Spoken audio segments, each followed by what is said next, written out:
우리가 전쟁을 일으킬 수 있다. 우리가 전쟁을 충분히 일으킬 수 있다. 이런 얘기가 있습니다. 1846년도에 미국과 멕시코의 전쟁에 이야기했던 사실입니다.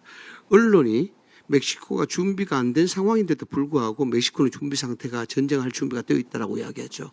거기서 학자들은 언론과 부패한 권력의 합작이 최초로 시도된 그 사건이다 이렇게 합니다. 그것이 포크 전쟁에 유발된 언론의 부도덕함이 나타난 사건이죠. 대장동 게이트 본질은 말이죠. 이게 이재명 대통령이 성남시장 시절에 단일 사업으로 특정 민간 사업자에게 천문학적인 특혜를 몰아준 사건입니다. 최대 토건 비리 사건이죠.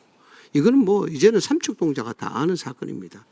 이게 2022년 대통령 선거 임박해가지고요 확 바뀌어버립니다. 이 본질이 윤석열 당시 후보가 주범이라는 어떤 형태로 이렇게 보도가 되는 겁니다. 이런 것들이 우리가 전쟁을 일으킬 수 있다는 언론의 오만함, 그 부패함, 그리고 거기 기생하는 권력, 야합하는 권력들이 만들어낸 국민의 기만술의 최대의 아주 화려한 기만술입니다. 그래서 이게 단순한 오보가 아니고요. 이 국가적인 건강을 흔드는 굉장히 엄청난 사건이에요. 기획, 생산, 유통, 정치적 소비까지. 이게 소위 언론 공자의 컨베이어벨트를 그대로 표준적으로 만든 사건입니다. 그래서 굉장히 중요한 겁니다. 강백신 검사님, 증인이시죠? 당시에 그 특별수사팀 팀장이셨죠? 네, 그렇습니다. 이게 일종의 이렇게 나온 사건은 표면적이고 가장 기본적인 정언유착 사건이라고 보십니까? 예. 해당 사건은 그 대장동 민간업자인 김만배가 당시 그 유착관계에 있던 전 성남시장의 어떤 선거를 돕고 그를 통하여 자기의 범행을 은폐하기 위해서 예, 만들어낸 허위 사실을 사건이다. 만들어서 예. 조작, 이게 죄요. 그 과정에서 검토탈부까지 한 범행으로 저희들은 확인을 하였습니다. 언론을 공부해 본 사람은 다 압니다. 언론들은요, 팩트 체크보다 목적이 우선시되면 안 되는 겁니다. 언론은 사실 기반입니다. 그 객관성에 대한 부분들이 굉장히 중요하죠. 이게 김만배하고 신한림 녹취는 2021년 9월에 이루어지는 게 사실입니다. 맞죠? 저희들은 9월 15일경으로 그렇죠. 확인했던 걸로 기억. 근데 이게 이 뉴스타파인가요? 이걸 6개월 정도 묵혀놨다가 대선 불과 3일 앞두고 된 겁니다. 그것도 팩트가 아니에요. 카더라, 뭐로 정황이 된다 등등의 국어문법의 애매모호성이 있어요. 대선 3일 앞둔 상황에서 이런 모호성을 가지고 전원적 형태로 보도를 해서 대선을 흔든다. 이거 어떻게 보십니까? 이 결정적 한방 선거 막판에 표시 만드는 게 아닙니까?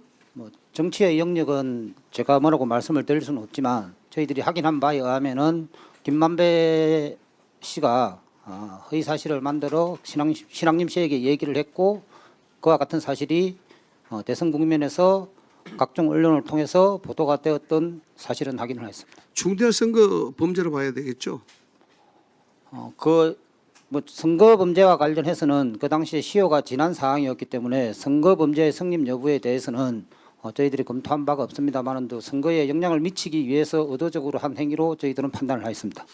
이게 뉴스타파 기사 송고되고 불과 45분 만에요. 이재명 대통령 당시 후보가 누구보다도 빠르게 가짜 뉴스를 이걸 인용하면서 널리 전파해 주십시오라고 SNS에 올렸어요. 이게 뭐냐 그러면은 혹시 우리 검사님 수사하면서 에코체인버 효과 이야기 들어보셨습니까? 그 내용에 대해서는 정확하게 잘 모르겠습니다. 이게 뭐냐면 스피커가 필요한 겁니다. 가짜 뉴스 하려고 그러면은. 그 정치적 소비를 유발시키기 위해서 이재명 당시 대통령 후보가 정치 소비를 진작시키기 위해서 스피커 역할을 한 거예요. 그래서 다 맞아 떨어지는 겁니다. 이 구조가 예전에 2002년 16대 총선 던졌던 김대엽 사건과 똑같습니다. 그래서 이게 국기 기만 사건, 문란 사건이라고 이야기하는 겁니다. 엄청난 사건이죠. 사실에 대한 팩트에 대한 부분들이 확실하게 검증이 되고 그게 철두철미하게 제3, 제4 확인이 되어야 되는데 불구하고 이런 것들을 녹취에 의존을 해서 그것도 대선 3일 전에 막판 표심 흔들려고 그런 의도가 뻔히 보이는 그런 공작을 했는데 이걸 그냥 넘어간다는 것은 말이 안 된다. 그래서 이게 명예훼손으로 이게 수사가 된 거죠.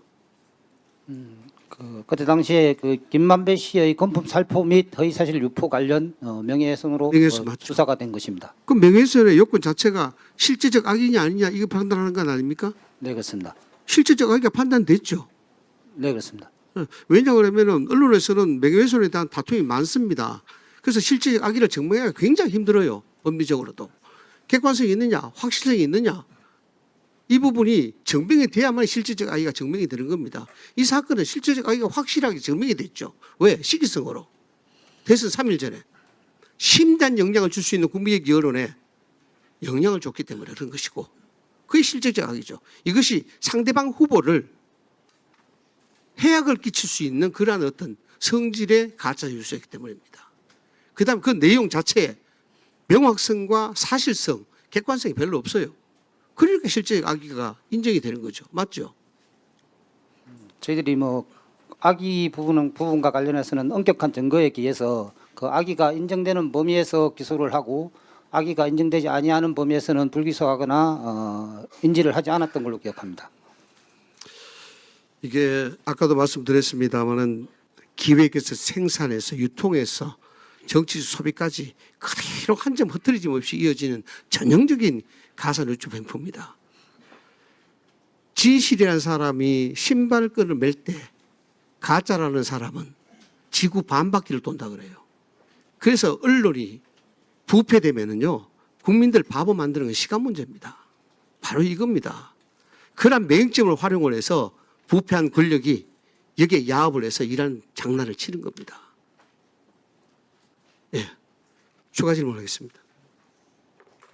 예, 끝나셨습니까? 네, 강백신 증인 그때 통신조회를 수천 건 했습니까? 그 수사 과정에서 통신 사실 자료를 확인을 했던 것은 맞습니다. 내가 통신조회 당한 당사자예요. 예? 그 사건으로 통신조회가 수천 건이 있었는데 나를 통신조회했더라고요. 서영교를. 여러분이 했던 그 수천 건의 통신조회, 그리고 박영수는 조우영의 변호사 맞죠? 대장동 2011년 무렵으로 생겼는데 그때 변호사를 했던 것은 맞습니다. 박영수가 조우영의 변호사 맞고 윤석열은 그걸 수사한 중수 이과장 맞죠? 그때 중수 이과장이었던 건 맞습니다. 들어가세요.